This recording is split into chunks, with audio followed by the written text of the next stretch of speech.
Femme, pourquoi pleures-tu? Mardi de l'octave de Pâques, Évangile de Jésus-Christ selon Saint Jean, chapitre 20, versets 11 à 18. Ils sont nombreux ceux qui pleurent. Ils pleurent pour de multiples raisons. Certains ont perdu leur bien-aimé.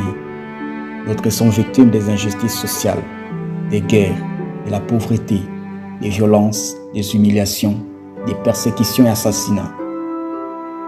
Ils crient et gémissent. Ils crient dans les déserts, dans les vallées, même au sommet des montagnes. Leurs cris et gémissements sont brillés pour certains, mais Dieu les voit dans leur angoisse. Leurs larmes inondent les rivières, les mers et océans. Leur sang pollue les forêts équatoriales de l'Afrique centrale, les déserts du Sahel, de la Palestine et la fraîcheur d'Haïti. Ils crient et gémissent. Où es-tu, Seigneur? Où es-tu, mon Dieu? Dans leur désespoir, c'est la peur et l'angoisse qui règnent. Quelle désolation! Les disciples du Christ crucifié ont peur et sont enfermés dans la maison. Marie-Madeleine brise la peur et va à la recherche de son Dieu, de celui qui a transformé sa vie. Grâce à son intimité avec le Christ, elle le reconnaît et trouve consolation et paix.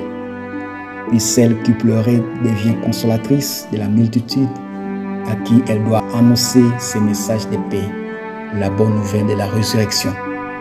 C'est aussi elle qui proclame aujourd'hui: le Christ est ressuscité, essuie les larmes, lève-toi et va à sa rencontre. Ce message est pour nous qui pleurons, pour nous victimes de la maladie chronique, victimes des guerres, de la violence, de la persécution, du rejet, des humiliations, du racisme, des maltraitances au lieu de travail ou d'exploitation socio-économique et politique. Soyons forts, essuyons nos larmes et confions-nous au Christ, car il est vivant. Et nous qui avons reçu ce message de paix, soyons des nouvelles Marie-Madeleine. Proclamons cette bonne nouvelle en travers nos attitudes positives envers les autres, surtout ceux qui nous sont subalternes, les sans-voix et les plus démunis.